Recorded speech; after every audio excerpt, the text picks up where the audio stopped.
menilai bahwa Jakarta masih belum maju bersama, tidak maju bersama. Kalau dibilang hashtag gubernur adalah Jakarta maju bersama di 4 tahun ini, kami bilang Jakarta tidak maju bersama.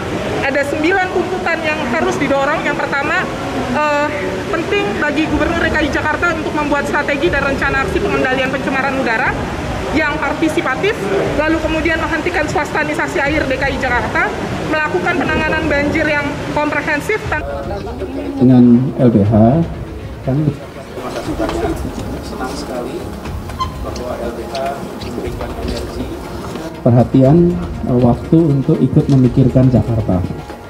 Ini menjadi bahan yang sangat bermanfaat bagi kami untuk kita terus-menerus melakukan perbaikan, untuk terus melakukan koreksi, sehingga kita bisa memastikan bahwa kota ini bisa maju dan warganya bahagia. Karena itu kami berharap manfaat dari LBH bukan hanya dirasakan oleh Pemprov DKI Jakarta.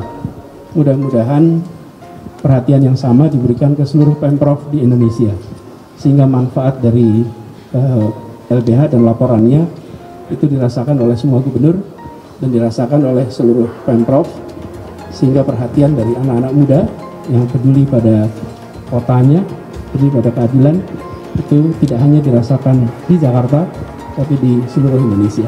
Itu aja, terima kasih. Cukup. Nanti kita akan baca laporannya, karena saya belum baca, malah nanti kita akan baca. Ini komentar. Terima kasih ya. 10 poin rapor merah 4 tahun Anies Baswedan versi LBH Jakarta. Kesempatan dan memfasilitasi semua warga untuk menyampaikan. Bahkan tadi teman-teman LBH sempat melakukan konferensi pers di depan pendopo pun tidak kami batasi ataupun tidak kami berikan tindakan-tindakan yang katakanlah kita menghentikan prosesnya. Jadi kami memberikan ruang itu dan kami menghormati ruang yang diberikan sebagai bentuk bahwa pemerintah Provinsi DKI Jakarta menghargai semua aspirasi maupun partisipasi warganya, termasuk juga kritik maupun hal-hal yang sifatnya korektif. Pak Gubernur selalu menekankan kepada kami seluruh jajaran untuk melakukan pembangunan dengan pendekatan yang berbeda. Community Action Plan meskipun belum sempurna, tapi secara pasti kami kerjakan dan tuntaskan. Bagaimana teman-teman ketahui bersama bahwa hari Sabtu yang lalu kita juga melakukan beberapa terobosan sebagai bentuk pelaksanaan dari Community Action Plan. Lembaga Bantuan Hukum atau LBH Jakarta meluncurkan laporan bertajuk Rapor Merah 4 tahun kepemimpinan Anies Baswedan di ibu kota. Ada 10 masalah yang disoroti dalam 4 tahun Anies memimpin Jakarta. Rapor merah itu diserahkan ke pihak pemerintah provinsi atau Pemprov DKI Jakarta pada hari Senin. Masalah pertama yang disoroti adalah buruknya kualitas udara Jakarta yang sudah melebihi baku mutu udara ambien nasional. BMUAN, hal ini disebabkan oleh abainya pemerintah Provinsi DKI Jakarta untuk melakukan langkah-langkah pencegahan dan penanggulangan, kata pengacara publik LBH Jakarta Charlie Albajili. Kedua, sulitnya akses air bersih di Jakarta akibat swastanisasi air. Ketiga, penanganan banjir yang belum mengakar pada beberapa penyebab banjir. LBH menilai banjir Jakarta sebenarnya bukan hanya satu tipe banjir saja, namun terdapat tipe banjir hujan lokal, banjir kiriman hulu, banjir rob, banjir akibat gagal infrastruktur, dan banjir kombinasi. Beberapa tipe banjir Jakarta tersebut masih disikapi Pemprov DKI sebagai banjir karena luapan sungai, sehingga fokus penanganan ada pada aliran sungai di wilayah Jakarta, yakni menghilangkan hambatan pada aliran sungai dari hulu ke hilir di wilayah DKI Jakarta dan masih tetap cenderung pada pengerasan betonisasi, katanya. Masalah keempat yakni penataan kampung kota yang belum partisipatif. Kelima yakni ketidakseriusan Pemprov DKI Jakarta dalam memperluas akses terhadap bantuan hukum. Keenam, lanjut catatan tersebut, sulitnya memiliki tempat tinggal di Jakarta. LBH menyoroti kebijakan penyelenggaraan rumah uang muka atau DP 0% yang ditargetkan membangun sebanyak 232,214 unit.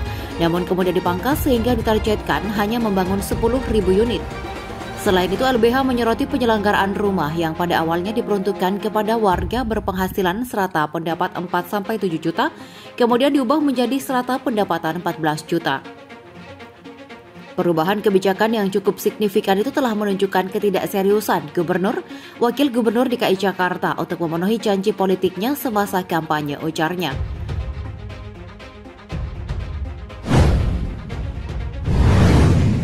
Masalah ketujuh, yakni belum ada intervensi yang signifikan dari Pemprov DKI Jakarta terkait permasalahan yang menimpa masyarakat pesisir dan pulau-pulau kecil.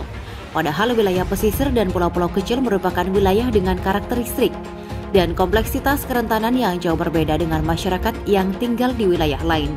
Kedelapan, penanganan pandemi yang masih setengah hati. Sebagaimana diketahui, wilayah DKI Jakarta merupakan epicentrum nasional penyebaran COVID-19. Untuk itu diperlukan bentuk penanganan yang tepat guna dan tepat sasaran, kata Charlie. Masalah ke-9, LBH menyoroti penggusuran paksa yang masih menghantui warga Jakarta. LBH menyayangkan perbuatan tersebut dijustifikasi dengan menggunakan ketentuan peraturan perundang-undangan yang tidak memiliki perspektif HAM. Pergub DKI nomor 207 tahun 2016 tentang penertiban pemakaian, penguasaan tanah tanpa izin yang berhak merupakan salah satu ketentuan yang digunakan oleh Pemprov DKI untuk melakukan penggusuran dengan dalih memberikan kepastian hukum pelaksanaan penertiban terhadap pemakaian atau penguasaan tanah tanpa izin yang berhak, katanya. Sementara yang ke-10, LBH menyoroti soal reklamasi yang masih terus berlanjut. Inkonsistensi itu lanjut LBH mengenai penghentian reklamasi dimulai ketika Anies menerbitkan peraturan Gubernur Daerah Khusus Ibu Kota Jakarta nomor 58 tahun 2018 tentang pembentukan organisasi dan tata kerja Badan Koordinasi Pengelolaan Reklamasi Pantai Utara Jakarta. Pergub 58 tahun 2018 yang menjadi indikasi reklamasi masih akan berlanjut dengan pengaturan mengenai perencanaan, pelaksanaan, dan pengawasan reklamasi serta penyebutan pengembang reklamasi sebagai perusahaan mitra, katanya. Sebelumnya Anies menyatakan pihaknya sudah melakukan berbagai upaya untuk mengatasi masalah polusi udara di ibu kota. Upaya itu katanya bahkan sebelum sidang gugatan koalisi ibu kota dimulai soal kotornya udara Jakarta. Penanggulangan itu salah satunya dengan mengeluarkan instruksi gubernur soal pengendalian kualitas udara. Khusus penanggulangan pencemaran udara di ibu kota, Pemprov DKI Jakarta telah mengeluarkan instruksi gubernur nomor 66 tahun 2019 tentang pengendalian kualitas udara sebagai quick wins. Untuk menyelesaikan masalah pencemaran udara, bahkan sebelum proses sidang dimulai, kata Anies dalam keterangannya yang dikutip pada hari Jumat. Berdasarkan uraian tersebut, LBH menuntut Anies untuk melakukan 9 hal. Pertama, membuat strategi dan rencana aksi pengendalian pencemaran udara yang melindungi kesehatan manusia, lingkungan, dan ekosistem, termasuk kesehatan populasi yang sensitif berdasarkan pada perkembangan ilmu pengetahuan dan teknologi secara terfokus, tepat sasaran, dan melibatkan partisipasi publik. Kedua, menghentikan swastanisasi air DKI Jakarta. Ketiga, melakukan penanganan banjir Jakarta sesuai dengan penyebab banjir tanpa penggusuran. Keempat, tidak melakukan penggusuran paksa terhadap warga dan usaha rakyat kecil, serta memberikan keamanan bermukim bagi warga. Kelima, mengesahkan peraturan daerah tentang bantuan hukum yang sesuai dengan kebutuhan warga DKI Jakarta secara partisipatif. Keenam, menunda pengesahan Reperda RZW P3K sebelumnya adanya KLHS dan RSW P3K yang sesuai dengan prinsip-prinsip lingkungan hidup serta pelibatan masyarakat secara partisipatif. Ketujuh, meningkatkan 3T di Provinsi DKI Jakarta, menunda pelaksanaan pembelajaran tatap muka atau PTM, menjamin pembebasan biaya perawatan bagi orang yang dirawat karena COVID-19, serta memastikan pelaksanaan vaksinasi secara adil dan sesuai skala prioritas. Kedelapan, memastikan hak atas tempat tinggal warga di DKI Jakarta, tidak melakukan penggusuran paksa, memulihkan anak-anak para korban penggusuran paksa, serta mencabut peraturan Gubernur nomor 207 tahun 2016. Serta ke-9, mencabut seluruh izin pelaksanaan reklamasi 17 pulau di DKI Jakarta.